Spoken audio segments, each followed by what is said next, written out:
পশ্চিমবঙ্গের বিধানসভা নির্বাচনে বুথ ফেরত জরিপে এগিয়ে মমতার তৃণমূল কংগ্রেস। আসামে প্রথমবারের মতো জয় পেতে যাচ্ছে বিজেপি। সেনা অভিযানের মাধ্যমে সিরিয়া সংকটের সমাধানকে কাল্পনিক বললেন ইরানি পররাষ্ট্রমন্ত্রী। রাক্কা প্রদেশে গণকবর থেকে হাজারেরও বেশি মৃতদেহ উদ্ধার। ফ্রান্সের উদ্যোগে মধ্যপ্রাচ্য শান্তি আলোচনা সফল হওয়ার বিষয়ে আশাবাদী ফিলিস্তিনি প্রেসিডেন্ট। ইসরায়েলকে বসতি প্রত্যাহারের আহ্বান রামি হামদাল্লাহর। এবং মার্কিন প্রেসিডেন্ট নির্বাচিত হলে ব্রিটেনের সঙ্গে সম্পর্ক উষ্ণ নাও থাকতে পারে ট্রাম্পের হুঁশিয়ারি। যে কারো চাইতে নিজেকে শক্তিশালী প্রার্থী বললেন স্যান্ডার্স।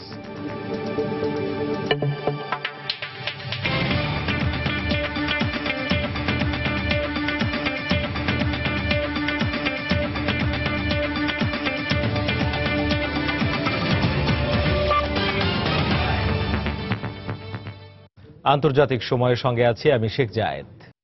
পশ্চিমবঙ্গ বিধানসভা নির্বাচনে আবারও জয় পেতে যাচ্ছে মমতা বন্দ্যোপাধ্যায়ের তৃণমূল কংগ্রেস। সোমবার প্রকাশিত বিভিন্ন বুথ ফেরত জরিপে এমন তথ্য উঠে আসে। আসামে প্রথমবারের মতো জয় পেতে পারে কেন্দ্রের ক্ষমতাসীন দল ভারতীয় জনতা পার্টি বিজেপি। আর তামিলনাড়ুতে মুখ্যমন্ত্রী জয়ললিতার দল হেরে যেতে পারে ডিএমকে কংগ্রেস জোটের কাছে। এদিকে বিধানসভা নির্বাচনে বিরোধী দল কংগ্রেসের বিরুদ্ধে ঘুষ দিয়ে ভোট কেনার অভিযোগ তুলেছে বিজেপি। সোমবার ভারতের তামিলনাড়ু, কেরালা ও পুদুচেরিতে অনুষ্ঠিত বিধানসভা নির্বাচনে রেকর্ড সংখ্যক ভোট পড়ার কথা জানায় নির্বাচন কমিশন। পুদুচেরিতে প্রায় 82%, তামিলনাড়ুতে 69 এবং কেরালায় 71% ভোটার তাদের ভোটাধিকার প্রয়োগ করেন। এর আগে পশ্চিমবঙ্গ ও আসামেও ভোটারদের উল্লেখযোগ্য অংশগ্রহণের কথা জানায় কর্তৃপক্ষ।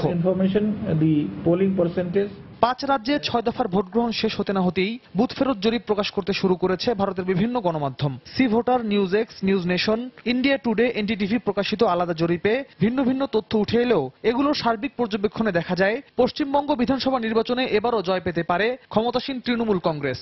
রাজ্য বিধানসভার 294 আসনের মধ্যে 180টিরও বেশি আসন পেয়ে একক সংখ্যাগরিষ্ঠতা পেতে যাচ্ছে মমতা বন্দ্যোপাধ্যায়ের তৃণমূল। আর 100টির মতো আসনে এগিয়ে থাকতে পারে বাম কংগ্রেস জোট।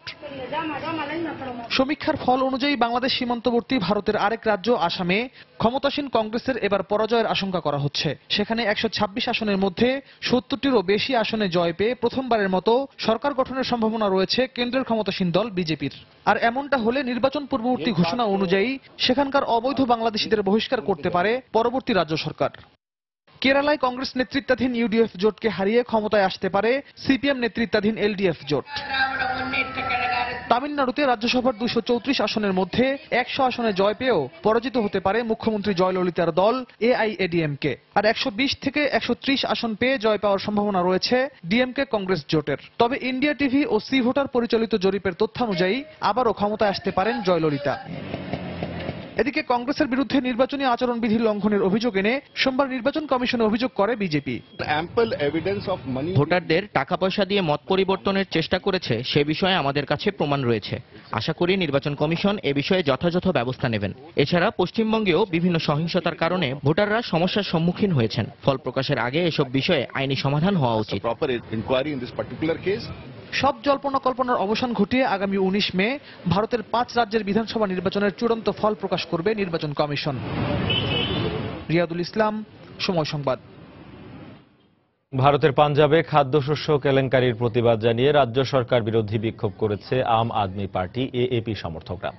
সোমবার পাঞ্জাবের চণ্ডীগড়ে এই বিক্ষোভ করেন তারা। বিক্ষোভ চলাকালে তারা রাজ্য সরকার বিরোধী বিভিন্ন স্লোগান দেয়। পাশাপাশি সরকারি দলের কাছে ভারতের খাদ্য সংস্থা এফসিআই থেকে খাদ্যশস্যের জন্য বরাদ্দ 12,000 কোটি রুপি উধাও হওয়ার ঘটনার জবাব চান। আম আদমি পার্টির দাবি, এটি দেশের খাদ্যশস্য কেলেঙ্কারির ক্ষেত্রে সবচেয়ে বড় অর্থ আত্মসাতের ঘটনা। আর এই অর্থ আত্মসাতের ঘটনাটি রাজ্য সরকার চাপা দেওয়ার চেষ্টা করছে বলেও অভিযোগ করে তারা। তবে আম আদমি পার্টির এসব অভিযোগ অস্বীকার করেছে পাঞ্জাব রাজ্য সরকার। পরবর্তী সিরিয়া শান্তি আলোচনায় সিরিয়ার প্রধান বিরোধী জোটকে কোনো পূর্ব শর্ত ছাড়াই যোগ দিতে রাশিয়া এবং যুক্তরাষ্ট্রের পক্ষ থেকে চাপ প্রয়োগ করা হবে বলে জানিয়েছেন রুশ পররাষ্ট্রমন্ত্রী সের্গেই ল্যাভরভ। অন্যদিকে যুক্তরাষ্ট্রের প্রস্তাবিত সিরিয়া শান্তি পরিকল্পনার অংশ হিসেবে প্রেসিডেন্ট আসাদকে তার ক্ষমতা ছেড়ে দিতে সময়সীমা বেঁধে দেওয়া হবে বলে জানিয়েছে ওয়াশিংটন। এদিকে সেনা অভিযানের মাধ্যমে সিরিয়া সংকটের সমাধান পরিকল্পনাকে কাল্পনিক ও অসম্ভব বলে মন্তব্য করেছেন ইরানের পররাষ্ট্রমন্ত্রী জাভেদ জারিফ। সিরিয়ার পরবর্তী দফার শান্তি আলোচনা সামনে রেখে করণীয় ঠিক করতে সোমবার অস্ট্রিয়ার রাজধানী ভিয়েনায় বৈঠকে বসেন মার্কিন পররাষ্ট্রমন্ত্রী জন কেরি, রুশ পররাষ্ট্রমন্ত্রী সের্গেই ল্যাভরভ সহ আরব দেশগুলোর প্রতিনিধিরা। এছাড়াও এদিন মার্কিন পররাষ্ট্রমন্ত্রী ও সিরিয়ার বিরোধী প্রতিনিধিদের সঙ্গে আলাদা বৈঠক করেন ল্যাভরভ। বৈঠক শেষে এক সংবাদ সম্মেলনে পরবর্তী দফার সিরিয়া শান্তি আলোচনাকে যে কোনো মূল্যে ফলপ্রসূ করার লক্ষ্যে দেশটির প্রধান বিরোধী পক্ষের শর্তহীন অংশগ্রহণ নিশ্চিত করতে তাদেরকে কড়া আহ্বান জানানো হবে বলে জানান রুশ পররাষ্ট্রমন্ত্রী। একই সঙ্গে সিরিয়ায় শান্তি প্রতিষ্ঠায় একটি অন্তর্বর্তী সরকার গঠনের লক্ষ্যে দেশটির অভ্যন্তরে সরকার ও বিরোধী পক্ষের মধ্যে সংলাপেরও আহ্বান জানান তিনি। অন্যদিকে বৈঠক শেষে মার্কিন পররাষ্ট্রমন্ত্রী জন কেরির পক্ষে দেশটির প্রতিনিধিরা জানান, শান্তি পরিকল্পনার অংশ হিসেবে সিরীয় প্রেসিডেন্ট বাশার আল আসাদকে তার ক্ষমতা ছেড়ে দিতে আগামী 1 আগস্ট পর্যন্ত সময়সীমা বেঁধে দিতে পারে যুক্তরাষ্ট্র। অন্যদিকে সেনা অভিযানের মাধ্যমে সিরিয়ার চলমান সংকট নিরসন সম্ভব নয় উল্লেখ করে একে একটি অবাস্তব ও কাল্পনিক পরিকল্পনা বলে মন্তব্য করেছেন ইরানের পররাষ্ট্রমন্ত্রী জাভেদ জারিফ। এদিকে সিরিয়ার অবরুদ্ধ অঞ্চলগুলোর মানবিক পরিস্থিতি উন্নয়নে সেখানকার প্রতিনিধিদের সঙ্গে সোমবার রাজধানী দামেস্কে এক জরুরি বৈঠকে বসেন দেশটির জাতীয় সমঝোতা বিষয়ক মন্ত্রী আলী হায়দার। এ সময় মানবিক পরিস্থিতির চরম অবনতি হওয়ায় কয়েকটি অঞ্চল থেকে অবরোধ তুলে নেয়ার বিষয়ে বৈঠকে আলোচনা হয় বলে জানিয়েছে স্থানীয় গণমাধ্যম।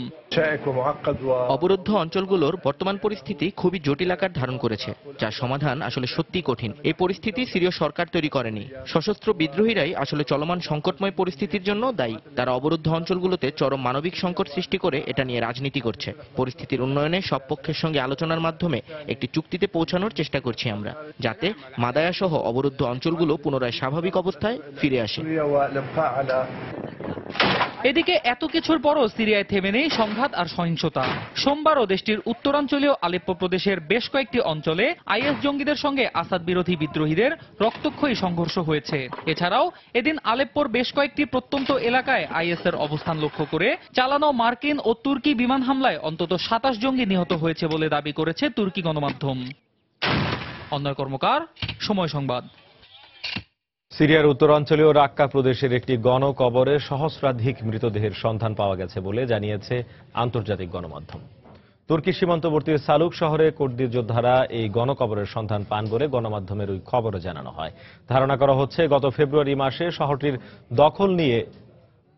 দখল নেয়ার পর আইএস জঙ্গিরা সেখানকার বাসিন্দাদের হত্যা করে এই গণকবরে সমাধি করে।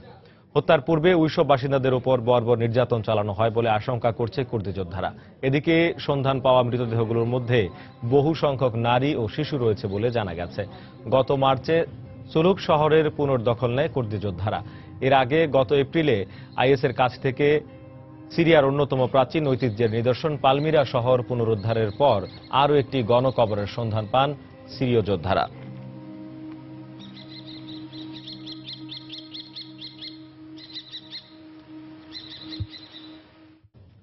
আইএস মোকাবেলায় জাতিসংঘ সমর্থিত লিবীয় সরকারকে সামরিক প্রশিক্ষণ ও অস্ত্র সরবরাহ সহ সব ধরনের সহায়তা দিতে সম্মত হয়েছে যুক্তরাষ্ট্র ও অন্যান্য বিশ্ব শক্তিগুলো।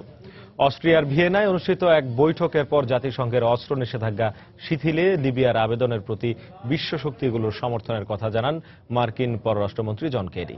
একই সঙ্গে জঙ্গি গোষ্ঠী আইএস দমনে লিবিয়ায় জাতীয় ঐক্য প্রতিষ্ঠার আহ্বান জানান তিনি। দীর্ঘদিনের একনায়ক মুয়াম্মার গাদ্দাফির পতনের পর থেকে লিবিয়ায় চরম অরাজকতা বিরাজ করছে। জাতিসংঘের সমর্থনে বহু চেষ্টার পর একটি ঐকমত্যের সরকার গঠিত হলেও তার ভিত এখনো তেমন শক্ত নয়। গেল মাসে লিবিয়ার সরকার আশঙ্কা প্রকাশ করে বলে, আইএসকে শিগগিরই থামানো না গেলে তারা দেশটির বেশিরভাগ অংশ দখল করে নিতে পারে। এমন অবস্থায় লিবিয়ার জাতিসংঘ সমর্থিত সরকারকে সার্বিক সহযোগিতায় সম্মত হল আন্তর্জাতিক সম্প্রদায়। সোমবার অস্ট্রিয়ার ভিয়েনায় মার্কিন পররাষ্ট্রমন্ত্রী জন কেরি এবং ইতালির পররাষ্ট্রমন্ত্রী পাওলো গেন্তিলোনির এক বৈঠকের পর জানানো হয়, লিবিয়ার সামরিক বাহিনীর সদস্যদের প্রশিক্ষণ ও সামরিক সরঞ্জাম সরবরাহে পরিপূর্ণ সমর্থন দিতে প্রস্তুত রয়েছেন তারা। আইএস লিবিয়ার জন্য এক বড় হুমকি, যাকে প্রতিরোধ করা খুবই জরুরি। জাতীয় ঐক্যমত্যের সরকার তথা জিএনএই একমাত্র কর্তৃপক্ষ যারা জাতীয় ঐক্য প্রতিষ্ঠা করতে পারে। এটাই গুরুত্বপূর্ণ প্রতিষ্ঠানগুলোকে প্রতিনিধিত্বশীল ও স্বীকৃত প্রতিষ্ঠানের অধীনে ন্যস্ত করার একমাত্র উপায়। বৈঠকের পর লিবিয়ার উপর থেকে জাতিসংঘের অস্ত্র নিষেধাজ্ঞা তুলে নেওয়ার আহ্বান জানান জিএনএ এর প্রধানমন্ত্রী ফায়েজ সিরাজ। এছাড়া অভিবাসী স্রোত ঠেকাতে কোস্টগার্ডকে শক্তিশালী করার ঘোষণা দেন তিনি। লিবিয়ার তাকফিরি গোষ্ঠীর বিরুদ্ধে লড়াইয়ে প্রয়োজনীয় অস্ত্রের সরবরাহ নিশ্চিত করা আবশ্যক। এ কারণে আমরা লিবিয়ার উপর থেকে জাতিসংঘের অস্ত্র নিষেধাজ্ঞা তুলে নেবার জন্য বলছি। সদ্য গঠিত প্রেসিডেন্সি গার্ডের স্পষ্ট লক্ষ্য হল সরকার টিকিয়ে রাখা, জনসাধারণের শান্তি ও নিরাপত্তা প্রতিষ্ঠা করা। লিবিয়ার এই আহ্বানে সাড়া দিয়ে জাতিসংঘের অস্ত্র নিষেধাজ্ঞা তুলে নিতে প্রচেষ্টা চালানোর পাশাপাশি দেশটির পূর্বাঞ্চলে সরকার ও বিদ্রোহীদের মধ্যে যে গোলযোগ চলছে তা অবসান ঘটাতেও এ ফোরাম প্রস্তুত রয়েছে বলে জানানো হয়। তবে নতুন সরকার দেশটিতে নিরাপত্তা প্রতিষ্ঠা করতে সক্ষম হবে কিনা তা নিয়ে সন্দেহ প্রকাশ করেছেন জার্মানির পররাষ্ট্রমন্ত্রী ফ্রাঙ্ক ওয়াল্টার স্টেনমায়ার। এদিকে মিস্তারা এলাকায় লিবীয় সেনাবাহিনীর সঙ্গে আইএসের তুমুল সংঘর্ষের খবর পাওয়া গেছে। সম্প্রতি এসব এলাকা থেকে আইএসকে হটাতে ইউরোপ ও মার্কিন জোটের সহায়তায় অভিযান জোরদার করা হয়েছে। জাহিদুর রহমান, সময় সংবাদ। আন্তর্জাতিক সময় আরো দেখবেন। ইউরোপ যাওয়ার পথে ভূমধ্যসাগর থেকে শতাধিক অভিবাসন প্রত্যাশী উদ্ধার। শরণার্থীদের জন্য আন্তর্জাতিক মানবিক পরিস্থিতি ভেঙে পড়ছে, জলের সতর্কবার্তা। ফ্রান্সের উদ্যোগে অনুষ্ঠেয় ইসরায়েল ফিলিস্তিনি শান্তি আলোচনা দুদেশের সমস্যার সমাধানে ভূমিকা রাখবে বলে আশাবাদী ফিলিস্তিনি প্রেসিডেন্ট মাহমুদ আব্বাস। পশ্চিম তীর থেকে ইসরায়েলকে বসতি প্রত্যাহারের সময়সীমা বেঁধে দেবে ফ্রান্স, এমন চাওয়া ফিলিস্তিনি প্রধানমন্ত্রী রামি হামদাল্লার। ইসরায়েলি প্রধানমন্ত্রী নেতানিয়াহু সরাসরি আলোচনার কথা বললেও অতীতে ইসরায়েলের সঙ্গে দ্বিপক্ষীয় আলোচনা কোনো ফল বয়ে আনেনি বলেও মন্তব্য করেন তিনি। ইসরায়েল ফিলিস্তিন সংকট দিনে দিনে প্রকট হওয়ায় ফ্রান্সের উদ্যোগে আন্তর্জাতিক সম্প্রদায়ের অংশগ্রহণে দ্বিরাষ্ট্র সমস্যা সমাধানে মন্ত্রী পর্যায়ের বৈঠক হওয়ার কথা রয়েছে 30 মে। তবে প্রথম ধাপের এই বৈঠকে থাকছে না আলোচনার কেন্দ্রবিন্দুতে থাকা দুদেশের কোনো সদস্য। ইসরায়েলি প্রধানমন্ত্রী বিনয়ামিন নেতানিয়াহুর বক্তব্য, বহুপক্ষীয় নয়, সরাসরি দ্বিপাক্ষিক আলোচনাই ইসরায়েল ফিলিস্তিন চলমান সমস্যা সমাধানের একমাত্র পথ। তার এই বক্তব্যের পর সোমবার এক সংবাদ সম্মেলনে ফিলিস্তিনি প্রধানমন্ত্রী রামি হামদাল্লাহ বলেন, অতীতে সরাসরি আলোচনায় কোনো ইতিবাচক ফল না আসায় বহুপাক্ষিক আলোচনা থেকে ভালো কিছু প্রত্যাশা করছেন তিনি। গত 22 বছর ধরে ইসরায়েলের সাথে আলোচনা চলে আসছে, কিন্তু কোনো অর্জন নেই তা থেকে। আমাদের চাওয়া আসন্ন শান্তি সম্মেলনে ইসরায়েলকে পশ্চিম তীর থেকে অবৈধ বসতি তুলে নেওয়ার সময় বেঁধে দেওয়া হবে। একই রকম কথা বলেছেন ফিলিস্তিনি প্রেসিডেন্ট মাহমুদ আব্বাস। ফ্রান্সের উদ্যোগে যে শান্তি সম্মেলন হতে যাচ্ছে তা ফিলিস্তিনি ইসরায়েল শান্তি আলোচনাকে পুনরুজ্জীবিত করবে বলে আশাবাদী তিনি। শান্তি সম্মেলনে 30টিরও বেশি দেশ অংশ নিচ্ছে। আশা করব আমাদের সমস্যাগুলো মাথায় রাখবে তারা। যে উদ্দেশ্যে শান্তি সম্মেলন ডাকা হয়েছে তা সফল হবে বলে আশা করছি। গত এক দশকে ইসরায়েল 3,500-এরও বেশি ফিলিস্তিনিকে বিনা বিচারে আটক করেছে। অবরুদ্ধ পশ্চিম তীরে ইসরায়েলের বসতি সম্প্রসারণের কারণে হতাশ ও ক্ষুব্ধ ফিলিস্তিনিরা ইসরায়েলি আগ্রাসনের প্রতিবাদ করে আসছে বহু বছর ধরে। গত বছরের শেষের দিকে ইসরায়েলিদের ওপর ছুরিকাঘাতের অভিযোগে 204 ফিলিস্তিনিকে হত্যা করে ইসরায়েলি বাহিনী। হাফসাতুন্নেসা, সময় সংবাদ। মুসলিম বিদ্বেষী বক্তব্যের কারণে বিভিন্ন মহলের সমালোচনার মধ্যেই যুক্তরাষ্ট্রের রিপাবলিকান মনোনয়ন প্রত্যাশী ডোনাল্ড ট্রাম্প দাবি করেছেন তিনি মুসলিম বিরোধী নন, বরং সন্ত্রাস বিরোধী। যুক্তরাজ্যের প্রধানমন্ত্রী ডেভিড ক্যামেরন তাকে নির্বোধ আখ্যা দেয়। ট্রাম্প বলেন তিনি প্রেসিডেন্ট নির্বাচিত হলে ব্রিটেনের সঙ্গে সম্পর্ক উষ্ণ নাও থাকতে পারে। এদিকে ট্রাম্প ও হিলারির চাইতে নিজেকে শক্তিশালী প্রার্থী হিসেবে দাবি করেছেন ডেমোক্র্যাট মনোনয়ন প্রত্যাশী স্যান্ডার্স। অন্যদিকে হিলারি ক্লিন্টন জুলাইয়ের দলীয় সম্মেলনে দলীয় প্রার্থিতা অর্জনের বিষয়ে আশাবাদ ব্যক্ত করেন। যুক্তরাষ্ট্রের পুয়ের্তো রিকো অঙ্গরাজ্যে 5 জুন হতে যাওয়া প্রাইমারি উপলক্ষে সোমবার সান জুয়ান শহরে প্রচারে যান ডেমোক্রেট দলের মনোনয়ন প্রত্যাশী বার্নি স্যান্ডার্স। এই অঙ্গরাজ্যকে ঋণের বোঝা থেকে রক্ষার পাশাপাশি দারিদ্র্য বিমোচন, চাকরির ক্ষেত্র তৈরি ও অর্থনৈতিক উন্নয়নে কাজ করার প্রতিশ্রুতি দেন ভারমন্টের এই সিনেটর। ঋণের কারণে এই অঙ্গরাজ্যের মানুষ সরকারি ভাতা থেকে বঞ্চিত। আমি পুয়ের্তো রিকোকে ঋণমুক্ত করে সেই সেবা পুনর্বহালের চেষ্টা করব। এদিন রুশ গণমাধ্যম আরটিকে দেয়া এক সাক্ষাৎকারে তিনি নিজেকে ট্রাম্প ও ক্লিন্টনের চাইতে শক্তিশালী প্রার্থী হিসেবে দাবি করেন। তিনি বলেন, সাম্প্রতিক প্রাইমারিতে হিলারির পরাজয় ও ট্রাম্পকে ঘিরে জনসমালোচনা তার দৃঢ় অবস্থানের ইঙ্গিত দেয়। জুলাইয়ে পেনসিলভানিয়ায় হতে যাওয়া দলের জাতীয় সম্মেলনে নিজের প্রার্থিতা নিশ্চিত করতে সর্বোচ্চ দিয়ে যাওয়ার কথাও জানান তিনি। তবে দলীয় সম্মেলনে নিজের প্রার্থিতা অর্জনের বিষয়ে বেশ আত্মবিশ্বাসী স্যান্ডার্সের দলীয় প্রতিপক্ষ হিলারি ক্লিন্টন। কেন্টাকি অঙ্গরাজ্যের বোলিং গ্রিন শহরে নির্বাচনী প্রচারে গিয়ে তিনি বলেন, দলের 528 জন সুপার ডেলিগেট তার পক্ষে সমর্থন ঘোষণা করেছে, যেখানে স্যান্ডার্সের পক্ষে আছেন মাত্র 40 জন। এ সময় ট্রাম্পের পররাষ্ট্রনীতির কঠোর সমালোচনা করেন এই সাবেক ফার্স্ট লেডি। ট্রাম্পের পররাষ্ট্রনীতি এক কথায় ভয়াবহ ও ক্ষতিকর।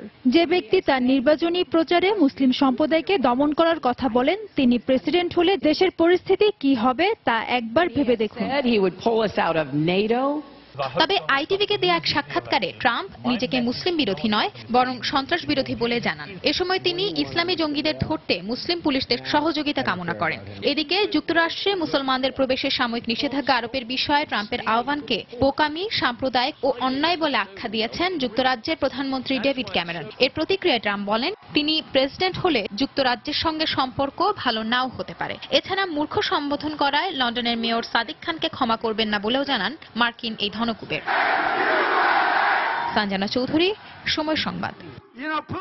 আইন শৃঙ্খলা, কৃষি ও স্বাস্থ্য খাতে সহযোগিতা জোরদার করতে আগামী মাসেই চুক্তিতে পৌঁছাতে সম্মত হয়েছে যুক্তরাষ্ট্র ও কিউবা। দুই দেশের সম্পর্ক উন্নয়নের বিষয়ে একটি পরিকল্পনা প্রণয়ন করতে সোমবার দ্বিপক্ষীয় কমিশনের প্রতিনিধিরা কিউবার রাজধানী হাভানায় দেখা করেন। বৈঠকে দুই দেশ চলতি বছরের আলোচনার বিষয়বস্তু নির্ধারণের পাশাপাশি বন্ধুত্বপূর্ণ পরিবেশ নিশ্চিত করার বিষয়ে কথা বলেন। সম্পর্কের বরফ গলাতে আগ্রহ প্রকাশ করেছে স্নায়ুযুদ্ধ চলাকালীন কিউবার সাবেক সেনা কর্মকর্তারাও। মার্কিন প্রেসিডেন্ট বারাক ওবামার ঐতিহাসিক কিউবা সফরের মধ্য দিয়ে দুদেশের কূটনৈতিক ও বাণিজ্যিক সম্পর্ক উন্নয়নের এক নতুন দিগন্ত উন্মোচিত হয়। 5 দশকের বৈরিতার পর দুই দেশ তাদের কূটনৈতিক সম্পর্ক পুনরুদ্ধারের অংশ হিসেবে সম্প্রতি পরিবেশ, ডাক সেবা ও সরাসরি বাণিজ্যিক বিমান চলাচলের বিষয়ে চুক্তি স্বাক্ষর করে। যুক্তরাষ্ট্রের পরবর্তী প্রেসিডেন্ট হাভানার সঙ্গে এই সম্পর্কের উষ্ণতা জিইয়ে রাখবে বলেই আশা করে কিউবা। ইউরোপ প্রবেশের চেষ্টায় ভূমধ্যসাগর পাড়ি দেবার সময় ডিঙ্গি নৌকা থেকে 112 অভিবাসন প্রত্যাশীকে উদ্ধার করেছে লিবীয় কোস্টগার্ড। সোমবার এক বিবৃতিতে কর্তৃপক্ষ জানায়, উদ্ধার হওয়া সব অভিবাসী আফ্রিকান দেশগুলোর নাগরিক। সাগর পাড়ি দিয়ে ইউরোপে পৌঁছাতে মানব পাচারকারীদের জনপ্রতি $2,500 মার্কিন তুলে দেওয়ার কথা জানায় তারা। আন্তর্জাতিক অভিবাসন বিষয়ক সংস্থা IOM জানায়, চলতি মাসের শুরুতেই ইতালির উপকূলীয় এলাকায় অভিবাসীবাহী নৌকাডুবির ঘটনায় প্রাণ হারায় 113 জন। সম্প্রতি গ্রিসের উপদ্বীপে অবস্থান করা অভিবাসন প্রত্যাশীদের তুরস্কে ফেরত পাঠানোর প্রক্রিয়া শুরুর পর থেকে ঝুঁকিপূর্ণ এসব পথ ধরে ইউরোপ প্রবেশের চেষ্টা করছে সিরিয়া সহ মধ্যপ্রাচ্যের বাসিন্দারাও।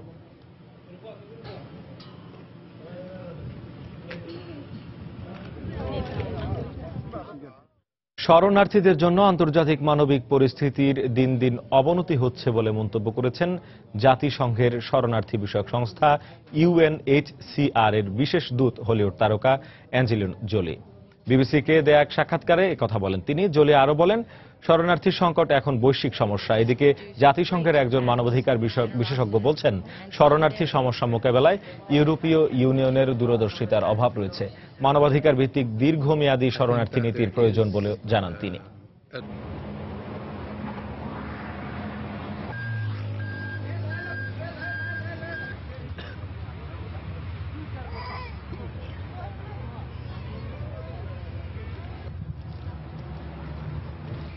সিরিয়ার গৃহযুদ্ধের পর দেশ ছেড়ে আসা মানুষগুলো একদিকে যেমন চরম মানবিক সংকটে পড়েছেন, অন্যদিকে তাদের সহায়তায় হাত বাড়িয়েছে স্থানীয় মানুষসহ বিভিন্ন দাতা সংস্থা। ইউরোপে জায়গা না পেয়ে উত্তর আফ্রিকায় ঠাঁই হলেও গরিব দুঃখী মানুষের সরলতার কাছে হার মেনেছে ধনী রাষ্ট্রের চাকচিক্য। শরণার্থী শিবিরগুলোয় বিভিন্ন দাতব্য সংস্থার নিরলস তৎপরতাও এড়িয়ে যাওয়ার সুযোগ নেই। আবার অনেক শরণার্থী একে অপরের শক্তি হয়ে আবির্ভূত হয়েছেন। সিরিয়ায় গৃহযুদ্ধ শুরুর পরপরই দামেস্কের এই পরিবারটি ইউরোপে পাড়ি জমানোর চেষ্টা করে। এজন্য মানব পাচারকারীরা তাদের থেকে মোটা অঙ্কের অর্থ নিয়ে পালিয়ে গেলে নিরুপায় পরিবারটিকে উত্তর আফ্রিকার দারিদ্র্যপীড়িত দেশ ঘানায় ঠাঁই নিতে হয়। ঘানা শরণার্থী অধিদপ্তরের তথ্য অনুযায়ী দেশটিতে 20,000-এর মতো অভিবাসী আশ্রয়ে আছে। তাদের সহায়তায় সরকার এগিয়ে না এলেও সাধারণ মানুষের আতিথেয়তায় মুগ্ধ অভিবাসীরা। যখনই বলি আমরা সিরিয়া থেকে এসেছি, সবাই নানাভাবে সাহায্যের জন্য এগিয়ে আসে। একদিন এক ধর্নাঢ্য ব্যক্তির সঙ্গে দেখা, তিনি আমাকে পুরো মাসের বাজার করে দিলেন। সিরিয়ায় শান্তি ফেরার আগ পর্যন্ত ঘানাই আমার নিরাপদ আশ্রয়। গ্রিসের ইদোমেনি শরণার্থী শিবিরের মানুষও স্বাগত জানিয়েছে সেখানকার দাতব্য সংস্থাগুলোর তৎপরতাকে। সম্প্রতি ফরাসি সংস্থা ডক্টরস উইদাউট বর্ডার্সের কর্মীরা বিভিন্ন বেশ ধরে শরণার্থী শিশুদের টিকা দিতে আসে। 4 দিনের এই কর্মসূচিতে 4 থেকে 5,000 শিশুকে টিকা দেয়াই তাদের লক্ষ্য। এ সময় শিশুদের পোলিও, টিটেনাস, ডিপথেরিয়া, পার্টুসিস, হাম, মাম্পস, রুবেলা, ইনফ্লুয়েঞ্জা, নিউমোকোকাস ও হেপাটাইটিস বি এর টিকা দেয়া হয়। শরণার্থী শিশুদের এ পর্যন্ত আসতে অনেক কষ্ট করতে হয়েছে। মাইলের পর মাইল পথ হেঁটেছে, সমুদ্র পাড়ি দিয়েছে।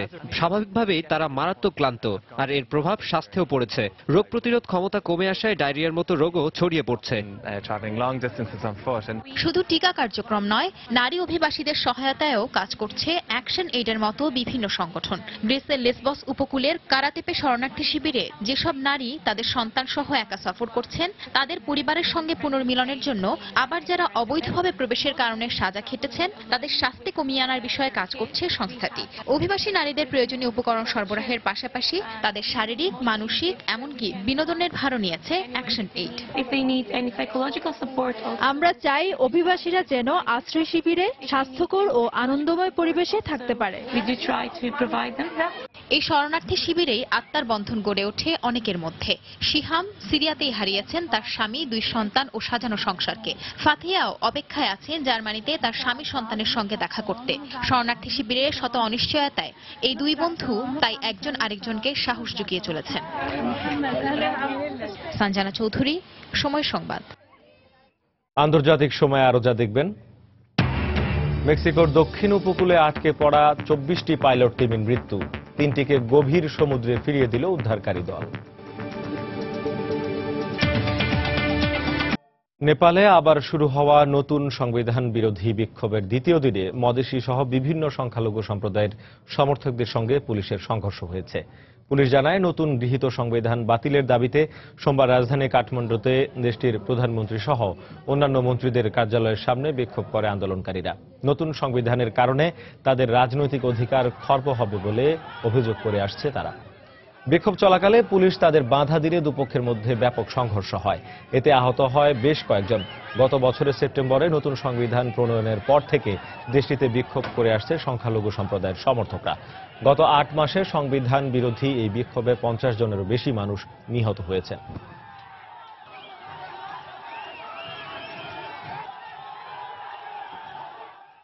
পর্যটকদের অতিরিক্ত ভিড়ের কারণে পরিবেশের উপর প্রভাব পড়ার আশঙ্কায় থাইল্যান্ডের অন্যতম পর্যটন কেন্দ্র কো তাচাই দ্বীপ বন্ধ ঘোষণা করেছে কর্তৃপক্ষ। ফাংনাগা প্রদেশের এই দ্বীপাঞ্চলটি দেশটির শিমিলান ন্যাশনাল পার্কের একটি অংশ হিসেবে পরিচিত। কর্তৃপক্ষ জানায়, স্বাভাবিকভাবে এই এলাকাটি 70 থেকে 80 জন পর্যটকের জন্য নির্ধারিত থাকলেও কখনো কখনো এখানে পর্যটকের সংখ্যা 1000 ছাড়িয়ে যায়। আর এ কারণে প্রতিনিয়ত পরিবেশ ও প্রাকৃতিক ভারসাম্যের উপর মারাত্মক প্রভাব পড়ায় এলাকাটি বন্ধ করে দিতে কর্তৃপক্ষ বাধ্য হয়েছে বলে জানা গেছে। মনোমুগ্ধকর সব সমুদ্র সৈকত আর দ্বীপের জন্য প্রতি বছর লাখ লাখ পর্যটক ভিড় করে থাকেন থাইল্যান্ডে।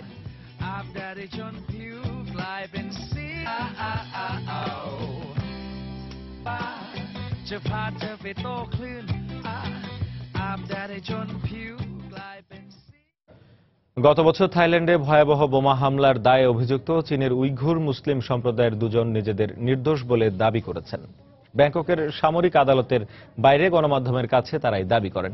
একই সঙ্গে তাদেরকে অন্যায়ভাবে এই ঘটনার সাথে জড়ানো হয়েছে বলেও অভিযোগ করেন তারা। এদিকে অভিযুক্ত 2 জনের বিরুদ্ধে যথেষ্ট তথ্য প্রমাণ রয়েছে বলে জানিয়েছে থাই পুলিশ। সিসিটিভি ফুটেজের মাধ্যমে অভিযুক্তদের গ্রেপ্তার করা হয় বলেও জানান তারা। গত বছরের 17 আগস্ট থাইল্যান্ডের ভয়াবহ ওই বোমা হামলায় নিহত হন অন্তত 20 জন। এছাড়াও ওই ঘটনায় আহত হয়েছিলেন শতাধিক মানুষ।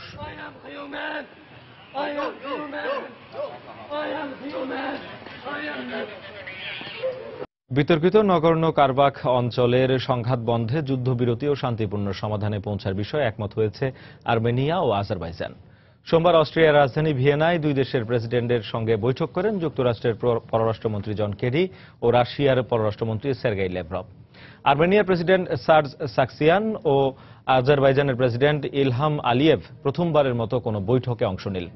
80 দশকের শেষের দিকে সোভিয়েত ইউনিয়নের ভেঙে যাওয়ার সময় আজারবাইজানের এটি স্বায়ত্তশাসিত অঞ্চল দখল নিতে আজেরি মুসলমান সম্প্রদায়ের সঙ্গে সংখ্যালঘু আর্মেনীয় খ্রিস্টানদের যুদ্ধ বেঁধে দেয়। 1994 সালে রাশিয়ার মধ্যস্থতায় একটি যুদ্ধবিরতি চুক্তির পর থেকে এই অঞ্চলটি স্বাধীন প্রশাসন দ্বারা নিয়ন্ত্রিত হয়ে আসছে। চলতি বছরের 2 মার্চ থেকে আবারও দুপক্ষ সংঘর্ষে জড়িয়ে পড়লে অর্ধশত মানুষ নিহত হয়। Armenian officials say Armenian forces shot their military position. কাশ্মীরে ভারতীয় সেনা সদস্যের দ্বারা শ্লীলতাহানির শিকার এক কিশোরীকে মিথ্যা বিবৃতি দিতে বাধ্য করা হয়েছিল বলে অভিযোগ উঠেছে। সোমবার এক সংবাদ সম্মেলনে 16 বছরের ওই কিশোরী জানায়, সেনা সদস্যের দ্বারা নিগৃহীত হলেও পুলিশের চাপে তাদের জড়িত না থাকার লিখিত বিবৃতিতে সই করতে বাধ্য হয় সে। অন্যথায় নিরাপত্তার ভয় দেখানো হয়েছিল বলেও দাবি করা হয়। সংবাদ সম্মেলনের মাধ্যমে ঘটনার নিরপেক্ষ তদন্ত দাবি করে লাঞ্ছিতা। গেল 12 এপ্রিলে এই কিশোরীকে শ্লীলতাহানির অভিযোগের ঘটনাকে কেন্দ্র করে সেনা জনতা সংঘর্ষে 5 জনের মৃত্যু হয়। ভারতের নয়াদিল্লির জওহরলাল নেহেরু বিশ্ববিদ্যালয়ের ছাত্র কানহাইয়া কুমার রাষ্ট্রবিরোধী স্লোগান দিয়েছিল বলে নিশ্চিত করেছে দেশটির কেন্দ্রীয় ফরেনসিক বিভাগ কর্তৃপক্ষ GFSL। কর্তৃপক্ষ জানায়, গত 9 ফেব্রুয়ারি জেএনইউ ক্যাম্পাসে আফজাল গুরুর সমর্থনে স্লোগান দেওয়ার সময় ধারণকৃত 4টি ভিডিও ফুটেজ যাচাই করে তারা এই বিষয়টি নিশ্চিত হয়েছেন। এর আগে জেএনইউ ক্যাম্পাসে আফজাল গুরুর সমর্থনে স্লোগান দেওয়ার অভিযোগে গ্রেপ্তার করা হয় কানহাইয়া কুমার সহ আরও 2 ছাত্রকে। তবে পর্যাপ্ত প্রমাণ না থাকায় জামিনে মুক্তি পায় তারা, যদিও তাদেরকে দোষী সাব্যস্ত করে জরিমানা করে বিশ্ববিদ্যালয়ের অভ্যন্তরীণ তদন্ত কমিটি। सोशल मीडिया पे और मेन स्ट्रीम मीडिया पे चला है, उसका जो ब्रीफिंग है। ভারতের উত্তরপ্রদেশে তীব্র দাবদাহ অব্যাহত রয়েছে। এতে জনজীবন বিপর্যস্ত হয়ে পড়েছে। প্রচণ্ড গরমের কারণে লোকজনকে কাপড় দিয়ে মুখ ঢেকে ও ছাতা নিয়ে ঘর থেকে বের হতে হচ্ছে। কর্তৃপক্ষ জানিয়েছে, সোমবারও উত্তরপ্রদেশের কানপুর শহরে সর্বোচ্চ 44 ডিগ্রি সেলসিয়াস তাপমাত্রা রেকর্ড করা হয়েছে। উত্তরপ্রদেশ ছাড়া তীব্র তাপদাহ চলছে ভারতের দক্ষিণাঞ্চলের কেরালা ও তেলেঙ্গানা সহ মধ্যাঞ্চলেও। এই তাপমাত্রা জুনের প্রথম সপ্তাহ পর্যন্ত অব্যাহত থাকবে বলে পূর্বাভাস দিয়েছে জাতীয় আবহাওয়া অধিদপ্তর।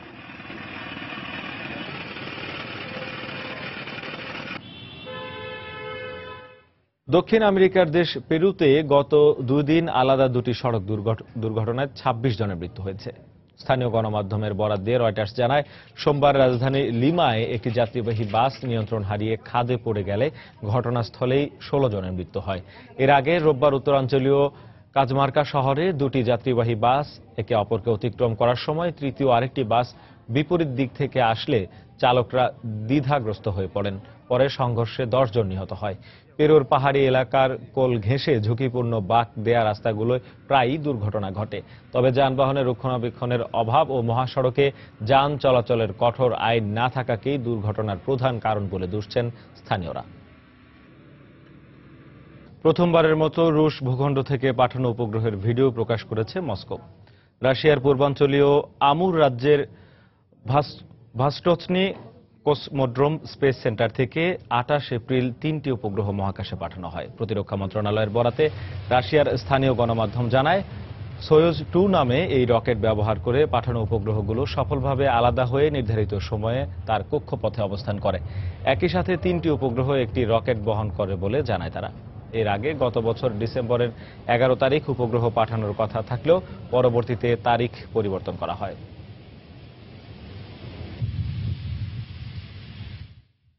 2016 সালের আন্তর্জাতিক সাহিত্য পুরস্কার ম্যান বুকার জিতেছেন দক্ষিণ কোরীয় ঔপন্যাসিক হ্যান ক্যাং। দ্য ভেজিটেরিয়ান উপন্যাসটির জন্য এই পুরস্কারে ভূষিত হন তিনি। মানুষের নৃশংসতা প্রত্যাখ্যান করা এক নারীর মাংস খাওয়া ছেড়ে দেওয়ার কাহিনী নিয়ে রচিত এই উপন্যাসটি ইংরেজিতে অনুবাদ করেন ডেবেরাহ স্মিথ। পুরস্কার হিসাবে $50,000 মার্কিন ভাগ করে নেবেন হ্যান ক্যাং ও ডেবোরাহ স্মিথ। দ্য ভেজিটেরিয়ান ইংরেজি ভাষায় অনুবাদ করা হ্যান ক্যাং এর প্রথম এবং মানবাধিকার নিয়ে দ্বিতীয় লেখা উপন্যাস।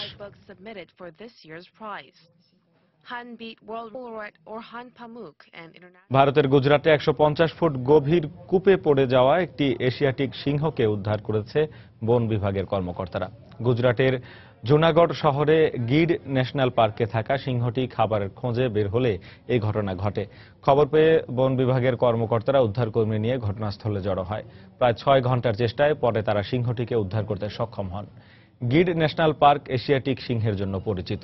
2011 সালের সুমারি অনুযায়ী এখানে 523টি এশিয়াটিক সিংহ রয়েছে।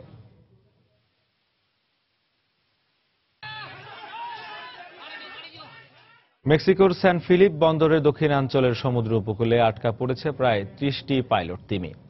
সোমবার দেশটির পরিবেশবাদী সংস্থার পক্ষ থেকে জানানো হয়, গত সপ্তাহ থেকে আটকে থাকা তিমিদের মধ্য থেকে এ পর্যন্ত 3টি তিমিকে নিরাপদে গভীর সমুদ্রে ফিরিয়ে দিতে সক্ষম হয়েছে উদ্ধারকারী দল। এর মধ্যে 24টি তিমি মারা গেছে। উদ্ধার কাজ এখনও অব্যাহত রয়েছে। পরিবেশবাদী সংস্থার কর্মীরা জানান, পাইলট তিমি লম্বায় 20 ফুট পর্যন্ত লম্বা হয় এবং ওজন হয় প্রায় 7,000 পাউন্ড। এরা সাধারণত দল বেঁধে চলাফেরা করে।